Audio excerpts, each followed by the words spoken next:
हरिओम मित्रों, आप सभी का गणेश टीचिंग एकेडमी में स्वागत है। मैं गणेश यादव। आज हम हिंदी व्याकरण से संबंधित प्रश्नों का संग्रह लेकर आए हैं। यह प्रश्नों का संग्रह UGC net, GRF, TGT, PGT, KVS, JTET, jet आदि परीक्षाओं के लिए अति महत्वपूर्ण प्रश्नों का संग्रह है। इस व्याकरण से हमारे पास टोटल 1500 प्लस प्रश्नों का संग्रह है, जो एक एक करके सभी प्रश्नों को हम कराएंगे। चलिए प्रश्नों को हम स्टार्ट करते हैं। प्रश्न संख्या पहला। सबसे पहले हम वर्ण एवं वर्णमाला से संबंधित प्रीवियस ईयर्स प्रश्नों को देखते हैं। प्रश्न संख्या पहला, निम्नलिखित में से कंठ ध्वनि है का? कंठ ध्वनि का है। प्रश्न संख्या दूसरा, वे ध्वनियाँ जिनके उच्चारण में स्वर तंत्रियों के निकट आ जाने से उनके बीच निकलती हवा से उनमें कंपन होती है कहलाती है घोष ध्वनि। प्रश्न संख्या तीसरा, धा का उच्चारण स्थान है दंत्य। प्रश्न संख्या चौथा, निम्नलिखित में से कौन से दो वर्ग आयोगवा कहलाते हैं? अनुस्वर और विसर्ग। ऑप्शन डी सही है। प्रश्न संख्या पाँचवा, वाक्य में प्रयुक्त शब्दों का व्यवहारिक और अनुशासित रूप कहलाता है पद्य। प्रश्न संख्या छठा, निम्नलिखित में से आघोष महाप्राण ध्वनि है खा। प्रश्न संख्या सातवां, अंतस्य व्यंजन है। यहाँ पर अंतस्य व्यंजन पूछा गया है। ऑप्शन डी यहाँ पे सही। अंतोष्या, रा, ला, वा ये सभी अंतस्य व्यंजन है। प्रश्न संख्या आठवां, एक में तल्व ध्वनिया का प्रयोग हुआ है चाचा में। प्रश्न संख्या नौवां, केंद्रीय हिंदी निदेशालय ने हिंदी की मानक वर्णमाला मूलतः कितनी स्वर और कितनी व्यंजन ध्वनियों का स्थान दिया है? 11 स्वर और 35 व्यंजन। प्रश्न संख्या अब हम 10वां देखते हैं। उच्चारण स्थान के दृष्टि से हिंदी के आ और अम्यया का स्वर है कंठ्य। प्रश्न संख्या 11वां, सभी स्वर होते हैं अल्प प्राण। प्रश्न संख्या 12वां, निम्नलिखित में से कौन सवर्ण घोष महाप्राण है? हा। प्रश्न संख्या 13, निम्नलिखित शब्दों में से उस शब्द को चुनिए जिसमें उचित स्थान पर अनुस्वर का प्रयोग हुआ है संयुक्त। प्रश्न संख्या 14, भाषा की सार्थकता लघुत्तम इकाई किसे माना जाता है? शब्द। प्रश्न संख्या 15, उच्चारण स्थान के आधार पर छह ध्वनि कैसी ध्वनि है? कैसी है? तलवे। छा ध्वनि कैसी ध्वनि है? तलवे है। प्रश्न संख्या 16, निम्नलिखित में से स्पर्श संघर्षीय महाप्राण व्यंजन है छा। प्रश्न संख्या 17, निम्नलिखित कंठ औष्ठ ध्वनि है ओ। प्रश्न संख्या 18, हिंदी शब्दकोश में इनमें से कौन सा शब्द सबसे पहले आएगा? क्षमा। प्रश्न संख्या 19, शब्दकोश के दृष्टि से शब्दों का सही क्रम किस विकल्प में है? ऑप्शन सी, पहला कंठ, दूसरा कमल, तीसरा कलाई, पहला कंठ, दूसरा कमल, तीसरा कलंक और चौथा कलाई।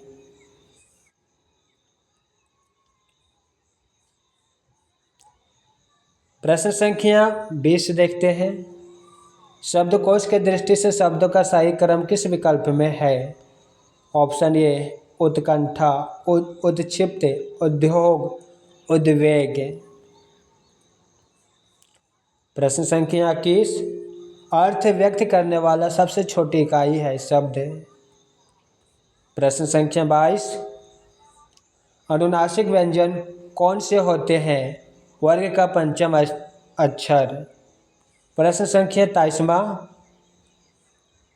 हिंदी की स्पर्श घोष महाप्राण होस्ट व्यंजन ध्वनि है भा।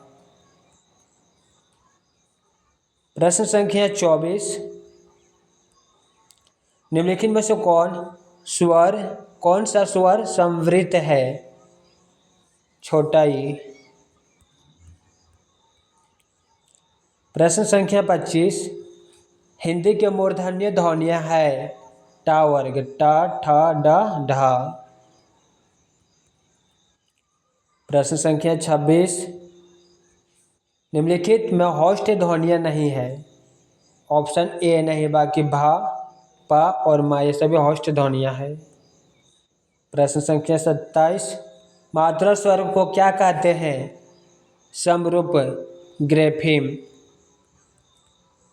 प्रश्न संख्या 28, प्राचीन का विलोम शब्द है अवर्चनीन। प्रश्न संख्या 29, छा ध्वनि का उच्चारण स्थान है तलवे। प्रश्न संख्या 30, निम्नलिखित में से कौन तलवे ध्वनि है? चा। प्रश्न संख्या 31, इनमें से कौन सा पश्चिद स्वर है? बड़ाया। प्रश्न संख्या 32, इनमें से कौन सी ध्वनि संयुक्त व्यंजन है? क्या। प्रश्न संख्या 33, इनमें से कौन सा युग्म आघोष ध्वनि है? पा और फा आघोष ध्वनि है। प्रश्न संख्या 34, देवनागरी लिपि की पूर्ववर्ती लिपियों में से एक नाम गलत है। यहाँ पे तो आंसर सटीक नहीं दिया हुआ है। चलिए आगे देखते हैं। प्रश्न संख्या 35, निम्नलिखित ध्वनियों में से कौन सुमेलित है? सा उष्म। प्रश्न संख्या 36, इनमें से कौन उष्म व्यंजन नहीं है? ऑप्शन डी नहीं, बाकी हा सा उष्म व्यंजन है। प्रश्न संख्या 37, निम्नलिखित में से महाप्राण ध्वनियाँ है? महाप्राण ध्वनियाँ ढा धा। प्रश्न संख्या 38, निम्नलिखित में से एक कथन सही है, सभी स्वर साघोष होते हैं। प्रश्न संख्या 39, वात्सर्य ध्वनियों का उच्चारण है जिह्वा की नोक दंत पंक्ति के ऊपरी भाग का स्पर्श करती है। प्रश्न संख्या 40, री ध्वनि है मूर्धन्य। प्रश्न संख्या 41, निम्नलिखित में से कौन सी ध्वनियाँ आयोगवा है? आयोगवा ध्वनियाँ कौन सी है? अनुस्वर और विसर्ग। प्रश्न संख्या 42, अधिक पर्यटन से उच्चारित होने वाला व्यंजन कहलाते हैं महाप्राण व्यंजन। प्रश्न संख्या 43, कौन से वर्ग में होस्ट वर्ण है पा बा और फा में? प्रश्न संख्या 44, कौन से वर्ग में सभी वर्ण अल्प प्राण व्यंजन है? का चा टा ता। प्रश्न संख्या 45, तलवे वर्ण का वर्ग कौन सा है? सा चा ई। प्रश्न संख्या 46, महाप्राण व्यंजन होता है प्रत्येक वर्ण का दूसरा और चौथा। प्रश्न संख्या 47, री स्वर की मात्रा का प्रयोग कौन से शब्द में है? मातृभूमि। प्रश्न संख्या 48, कौन से वर्ग में तलवे वर्ण है? ई अंतोसिया सा चा। ऑप्शन बी सही है। प्रश्न संख्या 49, जिन स्वरों के उच्चारण में जीभ का अगला भाग ऊपर नीचे होता है वे सभी कौन से वर्ग में है? ए ए ए।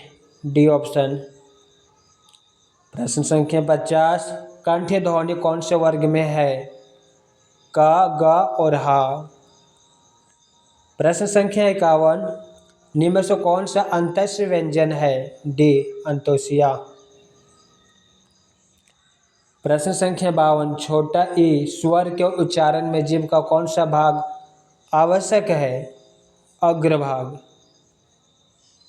प्रश्न संख्या 53, यहाँ पर कोटों का मिलान करना है। चलिए कोटों का मिलान करते हैं। चा तालव्य वर्ग में आएगा, वा होष्ट वर्ग में आएगा, दा दंत वर्ग में आएगा, का कोमल तलवे वर्ग में आएगा। ऑप्शन ये सही है। प्रश्न संख्या 54 देखते हैं। पा ध्वनि का उच्चारण स्थान है होष्ट। प्रश्न संख्या 55, उच्चारण स्थान के आधार पर ना व्यंजन है तलवे। प्रश्न संख्या 56, हिंदी में अनुस्वार किस ध्वनि का सूचक नहीं है? ऑप्शन डी का नहीं, बाकी ना ना ना ये तीनों का है। प्रश्न संख्या 57, ढ ढ बिंदी वाला ड ढ ध्वनियों के विषय में कौन सा कथन शुद्ध है? ऑप्शन बी ये मूर्धन्य उच्छिप्त ध्वनियाँ है। प्रश्न संख्या 58, जिन ध्वनियों के सहयोग से शब्दों का निर्माण होता है उन्हें कहते हैं स्वरनेम। प्रश्न संख्या 59, उच्चारण के दृष्टि से सा सा सा व्यंजन किस प्रकार के हैं? ये सभी औष्म्य व्यंजन है। प्रश्न संख्या 60, का व्यंजन के विषय में निम्नलिखित में से कौन सा कथन सही है? अल्पप्राण, आघोष, स्पर्शी, कंठ ध्वनि। प्रश्न संख्या 61, निम्न में से कौन सी ध्वनि साघोष ध्वनि है? हा। प्रश्न संख्या 62, हिंदी कोश में सर्वप्रथम कौन सा शब्द आएगा? कौन सा शब्द आएगा? अंकन। ऑप्शन सी सही है। प्रश्न संख्या 63, प्रारंभ शब्द प्रा वर्ग का स्वरूप है पा जो रा। यहाँ पा में रेफ लगा, रा में कुछ भी नहीं लगा है। प्रश्न संख्या 64, वर्णों में संधि हो जाने से नई ध्वनि बनती है। प्रश्न संख्या 65, स्वरों का प्रकार नहीं होता। डी ऑप्शन नहीं है, बाकी दीर्घ है, हर्ष है, प्लुप्त है। प्रश्न संख्या 66, अनुस्वार वास्तव में नासिकीय व्यंजन है, खाद्य स्थान का प्रतिनिधि है ना ना ना ना मा। ये सभी अनुस्वार में आते हैं। प्रश्न संख्या 67, छा संयुक्त व्यंजन का निर्माण किन दो वर्णों के प्रयोग से हुआ है? आधा का और पेट फटा सा। ऑप्शन सी सही है। प्रश्न संख्या 68, निम्नलिखित में से आघोष अल्पप्राण ध्वनियाँ कौन सी है? का और ता। प्रश्न संख्या 69, पर्यटन के आधार पर का ख ग घ किस भेद के अंतर्गत आता है? स्पर्श व्यंजन। प्रश्न संख्या 70, चलिए प्रश्न को देखते हैं। पर्यटन के आधार पर व्यंजनों के कौन से भेद हैं? ऑप्शन डी स्पर्श संघर्षी, स्पर्श संघर्षी, नासिकीय, पार्श्विक, उच्छिप्त, प्रकंपित, संघर्षहीन, सप्रवाह। ऑप्शन डी सही है। अब हम संज्ञा से देखते हैं। उधर वर्ण से संबंधित, अब हम संज्ञा से अव्यय तक का सफर को देखते हैं। संज्ञा से अव्यय तक का सफर। निम्न विकल्पों में से उस विकल्प का चयन कीजिए जो भाववाचक संज्ञा के सही विकल्प नहीं है। ऑप्शन बी नहीं है, बाकी अध्यापन, डकैती, शत्रुता ये सभी भाववाचक संज्ञा है। प्रश्न संख्या 72। निम्न विकल्पों में से उस विकल्प का चयन कीजिए जो भावात्मक संज्ञा का सही विकल्प नहीं है। डी ऑप्शन नहीं, बाकी रुलाई, सामाजिकता, अध्यापन ये सभी है। प्रश्न संख्या 73। निम्न विकल्पों में से उस विकल्प का चयन कीजिए जो अन्य पुरुषवाचक सर्वनाम का सही विकल्प है। वाह। प्रश्न संख्या 74। निम्न विकल्पों में से उस विकल्प का चयन कीजिए जो दिए गए वाक्य के अनुसार विशेषण के भेद का सही विकल्प हो। कुछ छात्र आज विद्यालय नहीं आए। नहीं आए, ऑप्शन सी संख्यावाचक विशेषण, जो अनिश्चित संख्या को दर्शाता है। प्रश्न संख्या 75। इनमें से भाववाचक संज्ञा है अमीरी। प्रश्न संख्या 76। इनमें से व्यक्तिवाचक संज्ञा नहीं है। सी ऑप्शन नहीं है, बाकी त्रिपिटक है, भारत है, गंगा है। प्रश्न संख्या 77।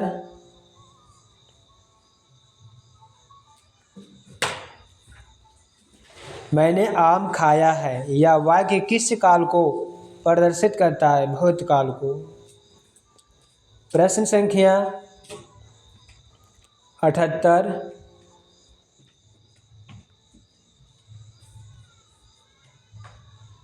प्रश्न संख्या 79। निम्न विकल्पों में से उस विकल्प का चयन कीजिए जो अन्य पुरुषवाचक सर्वनाम का सही विकल्प है। ऑप्शन बी उसके। प्रश्न संख्या 80। निम्न विकल्पों में से उस विकल्प का चयन कीजिए जो भाववाचक संज्ञा का सही विकल्प नहीं है। ऑप्शन सी नहीं है, बाकी स्वामित्व है, भारतीयता है, फैलाव है। प्रश्न संख्या 81। निम्न विकल्पों में से उस विकल्प का चयन कीजिए जो दिए गए वाक्य के अनुसार विशेषण के भेद का सही विकल्प हो। पेड़ पर बहुत सारे पक्षी बैठे हैं, अनिश्चित परिणामवाचक। प्रश्न संख्या 82। निम्न विकल्पों में से उस विकल्प का चयन कीजिए जो उत्तम पुरुषवाचक सर्वनाम का सही विकल्प है। ऑप्शन बी हमारे। प्रश्न संख्या 83। निम्न विकल्पों में से उस विकल्प का चयन कीजिए जो जातिवाचक संज्ञा का सही विकल्प नहीं है। ऑप्शन बी नहीं, बाकी मैत्री, रुलाई और शांति है। प्रश्न संख्या 84। उन निम्न विकल्पों में से उस विकल्प का चयन कीजिए जो भाववाचक संज्ञा का सही विकल्प नहीं है। ऑप्शन सी नहीं, बाकी क्षमता, क्रोध, निर्बलता ये तीनों है। प्रश्न संख्या 85।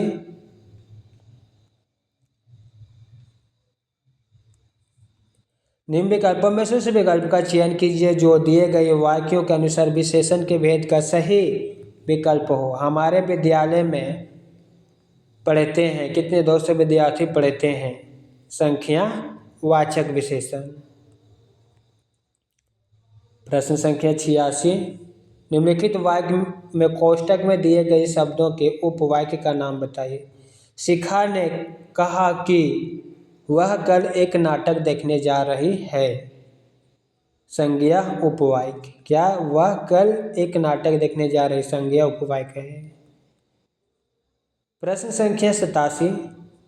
निम्न विकल्पों में से उस विकल्प का चयन कीजिए जो दिए गए वाक्य के अनुसार विशेषण के भेद का सही विकल्प हो। ज्वालामुखियों की भीतरी सतह ज़्यादा गर्म होती है। संबंधवाचक।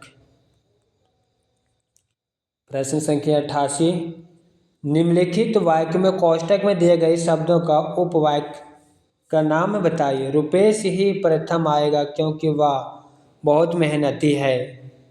विशेषण उपवाक्य। प्रश्न संख्या 89, जो छात्र परिश्रम करेगा उन्हें सफलता अवश्य मिलेगी। इस वाक्य का सरल वाक्य होगा ऑप्शन बी, परिश्रम छात्र अवश्य सफल होंगे। प्रश्न संख्या 90, राम रोटी नहीं खाता। इस वाक्य का कर्मवाच्य रूप है राम से रोटी नहीं खाई जाती है। प्रश्न संख्या 91, यहाँ बैठा नहीं जाता में कौन सा वाच्य है? भाववाच्य। प्रश्न संख्या 92, भाववाच्य वाला वाक्य कौन सा है? मुझसे इतना कष्ट नहीं सहा जाता। प्रश्न संख्या 93, कर्मवाच्य वाला वाक्य पहचानिए। सी, उससे आज पढ़ा ही नहीं गया। प्रश्न संख्या 94, वाच्य कितने प्रकार के होते हैं? 3 प्रकार के। प्रश्न संख्या 95, निम्नलिखित में से कौन सा शब्द अविकारी है? कौन सा शब्द अविकारी है? ऑप्शन सी, अचानक। प्रश्न संख्या 96, आजकल मौसम बदलने लगा है। रेखांकित पद का पद परिचय होगा। कालवाचक क्रिया विशेषण बदलने लगा है क्रिया का विशेषण। प्रश्न संख्या 97, कृदंत शब्द कृत प्रत्यय का उदाहरण है खिलाड़ी। प्रश्न संख्या 98, क्रिया के मूल को कहते हैं धातु। प्रश्न संख्या 99, लड़का किताब पढ़ रहा है। इस वाक्य में कौन सा पद बंद है? ऑप्शन डी, कर्ता प्लस कर्म प्लस क्रिया। और आज की क्लास के अंतिम वीडियो है, निम्न विकल्पों में शीर्ष विकल्प का चयन कीजिए जो दिए गए वाक्य के अनुसार सर्वनाम के भेद का सही विकल्प हो, या मेरी किताब है वह तुम्हारी है संबंधवाचक। मित्रों, आज की क्लास यहीं पे समाप्त करते हैं। क्लास कैसा लगा कमेंट में अवश्य लिखिएगा। साथ ही अपने मित्रों को शेयर अवश्य कीजिएगा। हरि ओम।